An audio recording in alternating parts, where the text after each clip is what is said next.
ये बात उन दिनों की है जब बुद्धा मरवन में अपना समय व्यतीत कर रहे थे।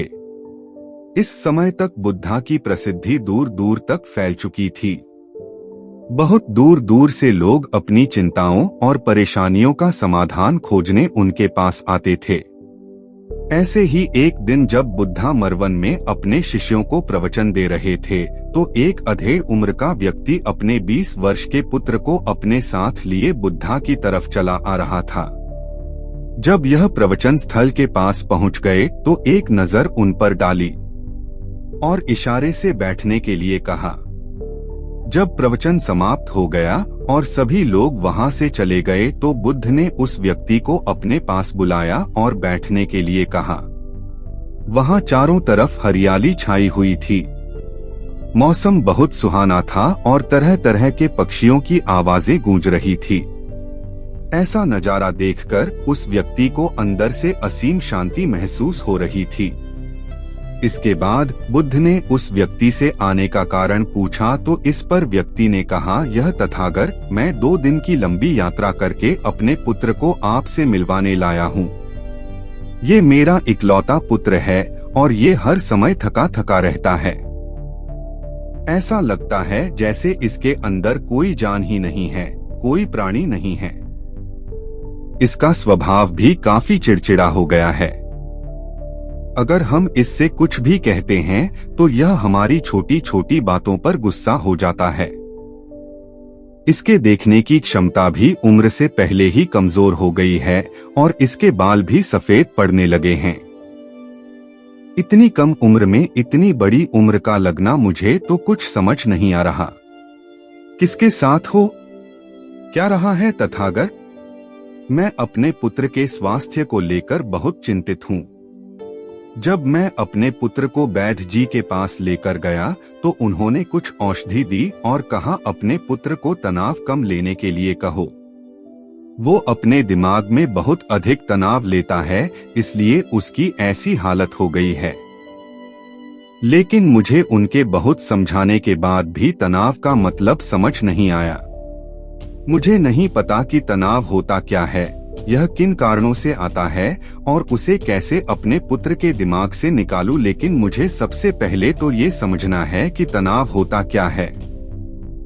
इसीलिए तथागत मैं आपके पास आया हूँ। कृपया आप मेरी समस्या का समाधान कीजिए। यह सुन बुद्ध उसके पुत्र को बड़े ध्यान से देखते हैं, उसके चेहरे को देखते हैं, उसकी आंखों को देखते हैं और फिर उसके हाथों की नब्ज को भी देखते हैं। यह सारी विधि करने के पश्चात बुद्ध उस व्यक्ति से कहते हैं, तनाव लेना तो कोई नहीं चाहता, लेकिन फिर भी यह तनाव लोगों के दिमाग को दीमक की तरह पकड़ लेता है और व्यक्ति जान भी नहीं पाता कि वह तनाव में जी रहा है। लेकिन अगर व्यक्ति तनाव के कारणों को अच्छे से समझ लेता है और तनाव के बारे में कोई ऐसा पैमाना बना लेता है जिससे वह जान सके कि वह कितने तनाव में है, तो वह इस समस्या का समाधान भी खोज सकता है। सबसे पहले तो तुम ये समझो कि तनाव होता क्या है। जब भी कोई व्यक्ति कोई काम कर रहा होता है लेकिन उसका मन कहीं दूर भटक रहा होता है, कल्पनाओं में होता है, तो उसके शरीर और मन के बीच एक दूरी पैदा हो जाती है। यह दूरी जितनी अधिक होगी, व्यक्ति उतनी ही ज्यादा बेहोशी की अवस्था में होता है और शरीर व मन के बीच की इसी दूरी, इसी खिंचाव को तनाव कहा जाता है। आखिर कोई पसंदीदा खेल खेलने के बाद व्यक्ति चुस्ती और प्रसन्नता से क्यों भर जाता है, जबकि उसने तो अपने शरीर को थकाया है। लेकिन समझने वाली बात यह है कि खेलते समय मन और शरीर एक साथ पूरी तरह से उस खेल में केंद्रित होते हैं, जिससे शरीर और मन के बीच दूरी पैदा नहीं होती और कोई तनाव पैदा नहीं होता। और अगर दिमाग में कोई तनाव था भी तो वो भी दूर हो जाता है। लेकिन इसके विपरीत जब हम कोई ऐसा काम करते हैं जो हमें पसंद नहीं है, तो हमारा शरीर तो उस काम को कर रहा होता है, लेकिन हमारा मन कहीं दूर कल्पनाओं में भटक रहा होता है, जिससे शरीर और मन के बीच एक दूरी पैदा हो गई और तनाव ने जन्म ले लिया। इसीलिए व्यक्ति को एक समय पर सिर्फ एक ही काम करना चाहिए और अपने तन और मन की सारी शक्ति उसी एक काम पर लगा देनी चाहिए, जिससे व्यक्ति के अंदर तनाव पैदा ही ना हो। इसके बाद बुद्ध ने कहा, तनाव पैदा होने के मुख्य 8 कारण होते हैं और जिसने इन कारणों को समझ लिया वो जीवन भर तनाव मुक्त रह सकता है। मुख्य कारणों में सबसे पहला कारण है अति महत्वाकांक्षी होना।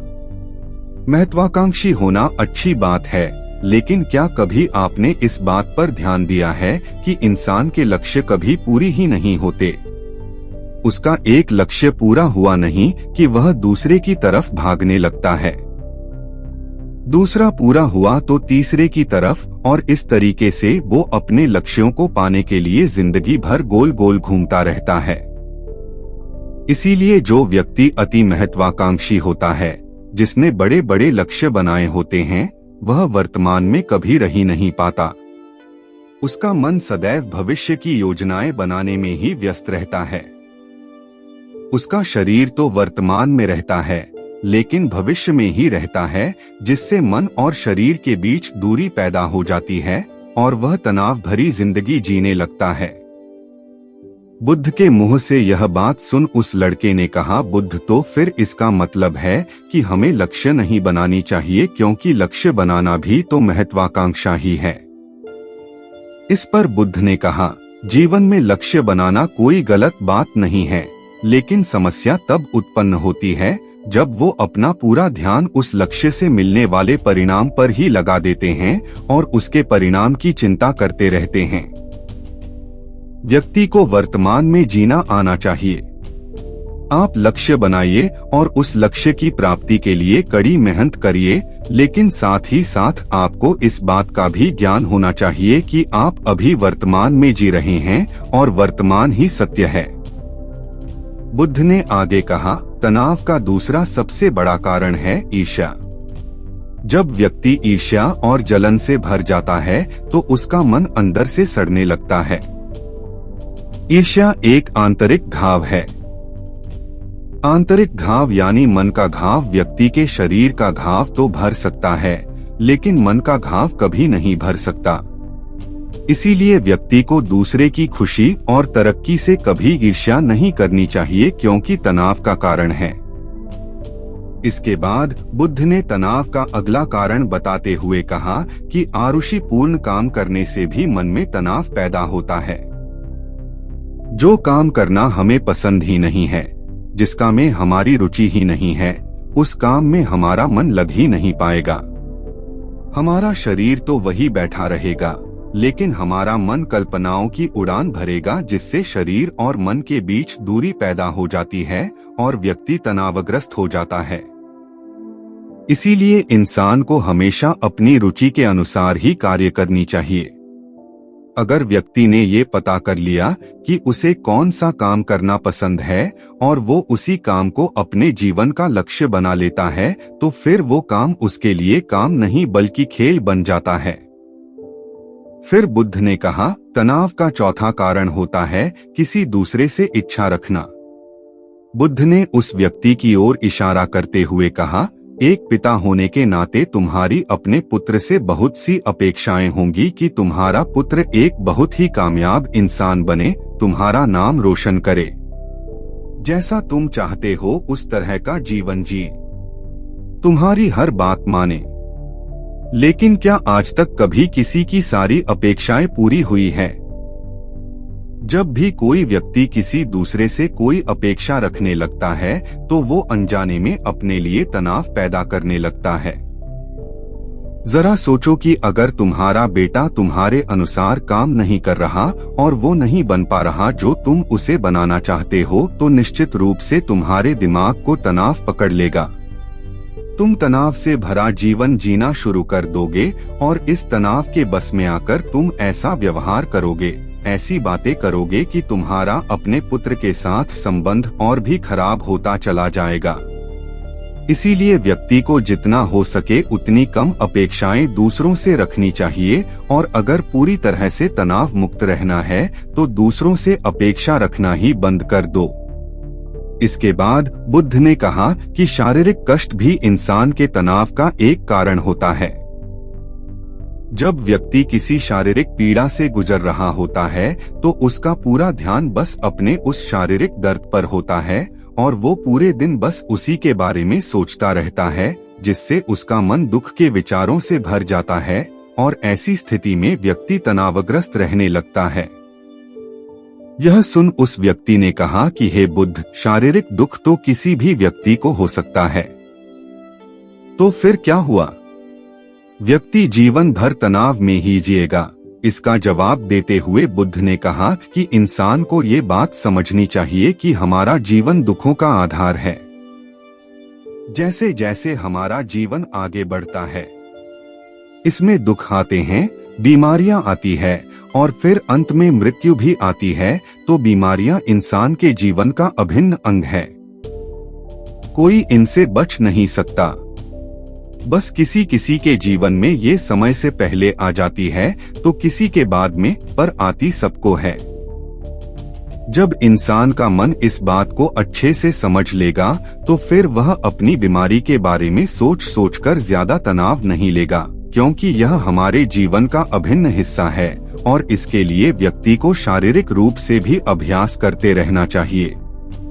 अपने जीवन में व्यायाम और स्वस्थ जीवन शैली को भी जगह देनी चाहिए, ताकि उसका शरीर लंबे समय तक निरोगी रहकर सही से काम कर सके। तनाव का अगला कारण होता है अपनी योजनाओं को समझने के लिए समय न देना।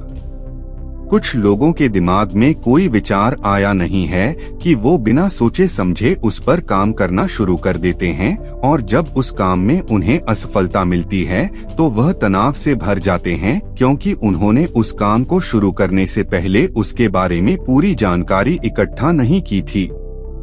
इंसान को कोई भी काम शुरू करने से पहले उसके अच्छे और बुरे परिणामों के बारे में ठीक से सोच विचार कर लेना चाहिए।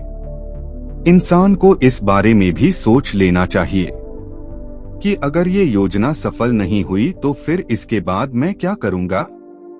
इसलिए व्यक्ति को अपनी योजनाओं को ठीक से समझने के लिए पूरा समय देना चाहिए, ताकि बाद में उस योजना की वजह से तनाव पैदा ना हो। तनाव का 7वां सबसे बड़ा कारण होता है टालमटोल करना। आज के काम को कल पर टालना। आप लोगों ने ये कहावत तो सुनी होगी कि आलस इंसान के शरीर का सबसे बड़ा शत्रु है। इंसान आलस्य की वजह से आज के काम को कल के लिए टाल देता है और फिर काम को टालना उसकी आदत बन जाती है। काम को कल पर टालने वाले व्यक्ति का काम कभी भी समय पर पूरा नहीं हो पाता और अगर किसी तरह से पूरा हो भी जाता है तो वह उतना अच्छा नहीं हो पाता जितना अच्छा उसे किया जा सकता था। और फिर यह बात व्यक्ति के अंदर तनाव पैदा करती है। लेकिन काम को टालना या काम को एकदम अंत समय पर करना एक आदत है। इसीलिए व्यक्ति ना चाहते हुए भी बार बार अपनी इस आदत का शिकार बन जाता है और काम को टालता रहता है, और फिर जब काम की समय सीमा पास आ जाती है तो वह तनाव से भरकर काम को पूरा करने का प्रयास करता है। इसीलिए तनाव मुक्त रहने के लिए व्यक्ति को काम को टालने की आदत छोड़नी पड़ेगी, और यह तभी संभव है जब व्यक्ति काम को समय से पहले खत्म करने का निश्चय करे। सबसे आखिरी और सबसे प्रमुख कारण जो तनाव का होता है वो है ज्यादा सोचना। लगातार सोचते रहना भी एक बीमारी है और यह उस व्यक्ति में सबसे ज्यादा पाई जाती है जो कपोल कल्पनाएं करता है, जो अतीत की घटनाओं और भविष्य की बातों के बारे में सोचता रहता है, जो बेवजह के अनुमान लगाता रहता है। इसीलिए व्यक्ति को ज्यादा सोचने की आदत पर लगाम लगाना चाहिए। इसके लिए जितना हो सके खुद को काम में व्यस्त रखना चाहिए और हर दिन ध्यान का अभ्यास करने को अपने जीवन का हिस्सा बना लेना चाहिए। बुद्ध के मुंह से यह सारी बातें सुनकर उस व्यक्ति ने हाथ जोड़कर कहा, बुद्ध, मेरा पुत्र तो अभी मात्र 20 वर्ष का ही है और इसमें अभी इतनी समझ भी नहीं है कि यह आपकी बताई सारी बातों का एक साथ पालन कर सके। आप कृपया करके तनाव मुक्त रहने का कोई आसान सा तरीका बता दें जिससे मेरा बेटा उसका अनुसरण भी कर सके और तनाव मुक्त भी रह सके। उस व्यक्ति की यह प्रार्थना सुन बुद्ध ने कुछ सोचते हुए जवाब दिया, अगर तुम इतनी सारी बातों का पालन नहीं कर सकते तो इसके लिए एक बहुत ही आसान विधि है। तुम एक बार में एक काम को करने पर ध्यान लगाओ कि काम कर रहे हो। उस समय पर सिर्फ उसी काम को करो, सिर्फ उस पर ही अपना पूरा ध्यान लगाओ, और अगर तुम्हारा मन इधर उधर भटक जाता है तो जैसे ही तुम्हें याद आए उसे वापस फिर उसी काम में लगा दो। ये सबसे आसान और अच्छा तरीका है तनाव मुक्त रहने का। जब तुम भोजन करो तो उस समय सिर्फ भोजन ही करो, उसके पूरे स्वाद का आनंद लो, उसे अनुभव करो। जब चलो तो अपना पूरा ध्यान सिर्फ चलने लगा दो। इससे तुम्हारा मन और तुम्हारा शरीर दोनों एक जगह पर केंद्रित रहेंगे। दोनों के बीच दूरी पैदा नहीं होगी, जो कि तनाव का मुख्य कारण होती है। दोस्तों, आज की युवा पीढ़ी एक ही समय पर 2-2, 3-3 काम करने के आदी हो चुकी है, जैसे फोन पर बात करते हुए गाड़ी चलाना, खाना खाते हुए टीवी देखना, ये फोन चलाना, और फिर इनकी शिकायत रहती है कि मैं तनाव में जी रहा हूँ, मेरा मन शांत रहता है, मैं चिड़चिड़ा सा हो गया हूँ। जब कोई व्यक्ति एक ही समय पर 3-3 काम करेगा तो तनाव पैदा होना तो स्वाभाविक है, क्योंकि दिमाग तो एक समय पर पूरा ध्यान लगाकर सिर्फ एक ही काम कर सकता है। पूर्ण रूप से एक ही समय पर 2 कामों पर ध्यान कभी नहीं लग सकता। इसीलिए जहां तक संभव हो सके एक समय पर सिर्फ एक ही काम करने का प्रयास करें, वो भी पूरे ध्यान के साथ। दोस्तों, आशा करता हूं कि आपको इस वीडियो से काफी कुछ सीखने को मिला होगा।